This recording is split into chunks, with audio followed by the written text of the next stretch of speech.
how sweet of you, how sweet you are to show such care and pity to a man such as he.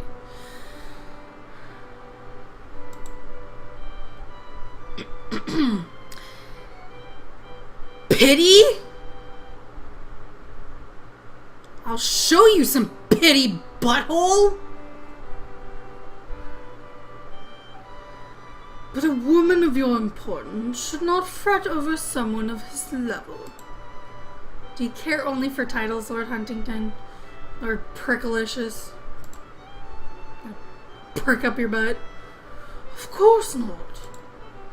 There are considerations of wealth and lineage to also consider. Pity butthole. Yeah, he makes me sick too. Oh, fucked up that fall. Pity the fool! You be the fool, Froggy! I am no fool in business. And what business would you be referring to exactly? Why, the most important business of all, Miss Uppercut.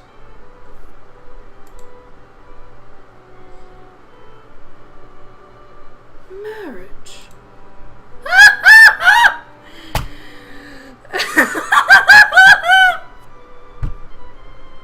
I'm sorry, that's how I would react. I would burst out in fucking laughter.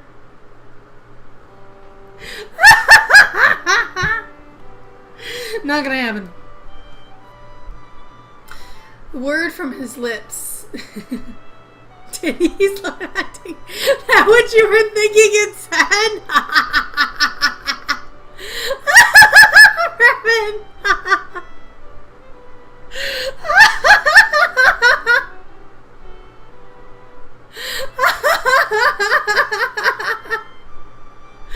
Oh my word, that's hilarious.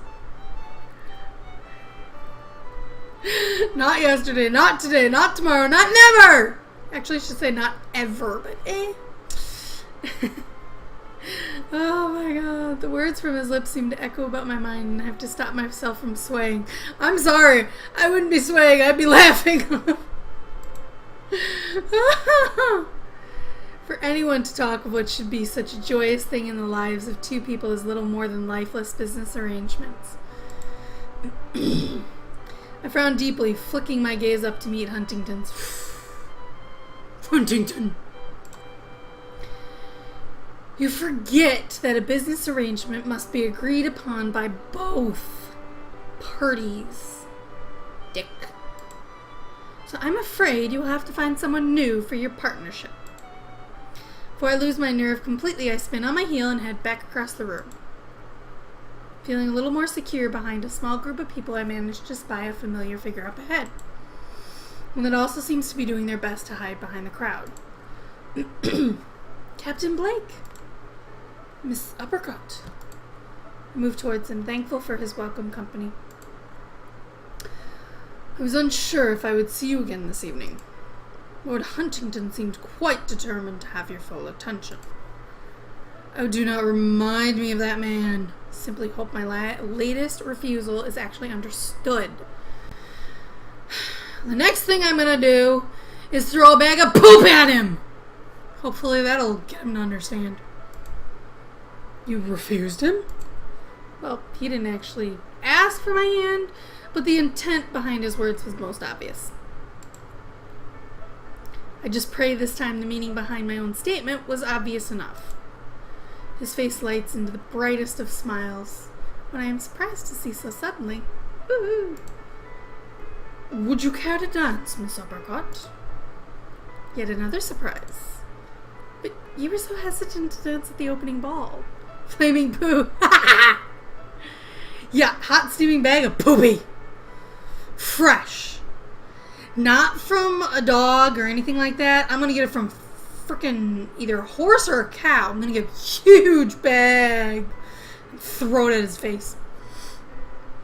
Particularly, open or partially open so that he can get right in the face. That'd be perfect. But you were so hesitant to dance at the opening ball. That was not because I did not want to dance, but because I assumed you would not want to dance with me. It's fresh, not frozen. Yeah, big old poop. Elephant. Oh, that would be perfect. Elephant poop. Those are huge. It was a most pleasant surprise when you accepted. I am glad I did. It was one of the highlights of that ball. I would be delighted. He takes my hand lightly, the gentle touch enough to send a pleasant shiver coursing over my skin. In the middle of the room, a couple of seats have been pushed to the sides to make a space for dancing.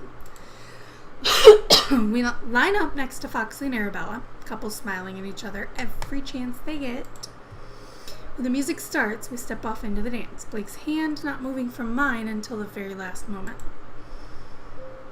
If I may ask such a question, why did you refuse Lord Huntington's advances? Because he's a frog man! And he likes his titties. And because he's a freak! Choices. He actually used the word business when preaching the topic. It's true. My affections do not sway in his direction, but on others. Which would be a hint for him. Could never have a future with someone so arrogant and conceited. Wow! All good choices. Because he's gross as fuck. Yeah! That's the answer. Because he's gross as hell. He probably stinks. Well, no, he probably does stink. Not like the I haven't bathed in a long time, but he probably has like mounds of freaking cologne on him. So he probably smells horrible. So we got a 3, we got a 2. What do you think, Nurgle? I agree with all of them. They're all pretty good. So Rabbit, does the 3 mean that's what you're picking because there's a kappa next to it? Because we kind of went with the second one before. Surprise you? I think we're going to go with number 2. My affections do not sway in his direction. Oh. But they are beginning to find a path towards another. I smile at him carefully, ensuring he understands just who it is I am referring to. When he realizes Blake's flawless dance steps almost stumble. I'm sorry, Miss Uppercut. I must have misheard. No, Captain, you did not. At that moment, we pause before each other, his body barely an inch from mine. Then I shall work hard to ensure that those feelings continue on this path. Aww. He moves back with a beat in the music, my body barely managing to catch up with the other ladies as his words swirl around my head. Oh, gosh, golly. I can barely hear the tune any longer, my heartbeat sounding so loudly in my ears. As we continue to dance, each small touch we manage only makes my body react further. I barely remember that there are others around us. Sob.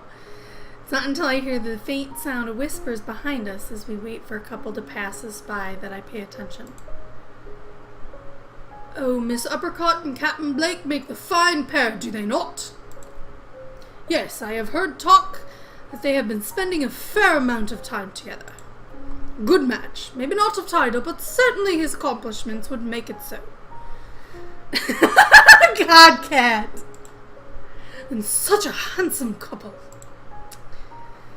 I can't help the smile spreading on my face. When I glance over, I find Blake already gazing down at me. Really? That's weird, Nurgle.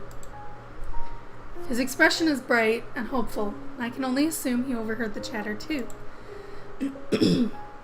Yeah, that's a lot of twitch. When I return my focus to the dance, I am aware of the eyes on us, but particularly on a narrowed pair glaring out from the crowd. Excuse me. Lord Huntington's strict attention is completely focused on Blake, who I am thankful doesn't seem to notice. I suddenly wonder if Huntington had overheard the whispers too. I shake away the thought in order to enjoy the rest of the dance, almost forgetting the moment as Blake leads me back into the line of partners. That was even more pleasurable than expected. Indeed it was. Ah, I see. Maybe we should make it a habit to dance often when in each other's company.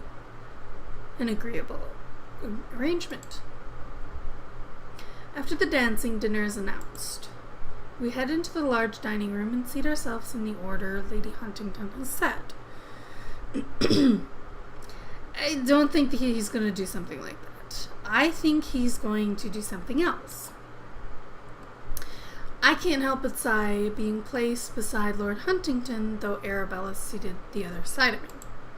Lord Huntington is surprisingly quiet, though a couple of times he glances in my direction. More than a few times his hands accidentally fumble into mine as we reach for a drink or plate. Accidentally what? By the end of the meal, I begin to wonder if my resolute refusal still hadn't been enough of a deterrent. When the food is done, the men forgo staying alone, and instead we all file back into the drawing room, where a game of Buffygraphy is suggested. What the hell is Buffygraphy? I think that is a wonderful idea. I have not played Buffygraphy since Rupert was alive. As the seats are arranged about the room, I take the opportunity to lean towards Arabella and ask just what Buffygraphy is. I'd like to know too. Oh, you really have been out of society too long, femme.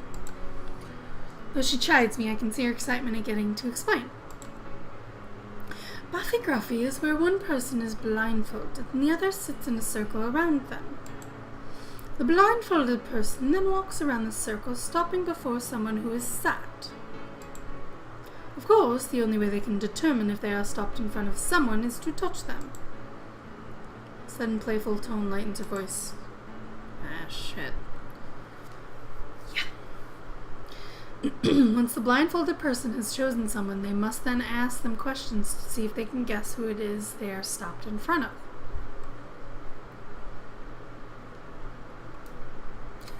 Cat. You have to try and disguise your voice when that person is asking questions, or they might easily guess just from your tone. It is quite simple, really, and prone to much hilarity, as the questions can become somewhat bold at times. All in the name of fun, though. If you say so. Give an uncertain nod and move with Arabella to take a seat.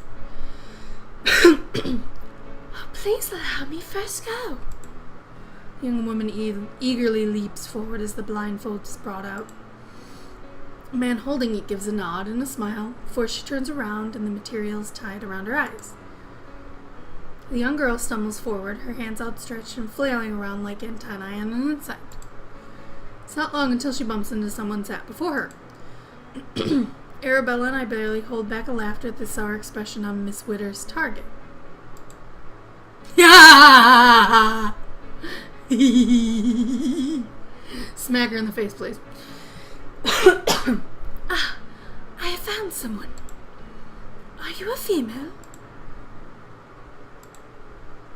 Yes. Our hostess does not even bother disguising her voice, though it matters little to Miss Witter, who's still beaming an excited smile. You sound like an old woman. Are you old? Oh my god! Look at that face!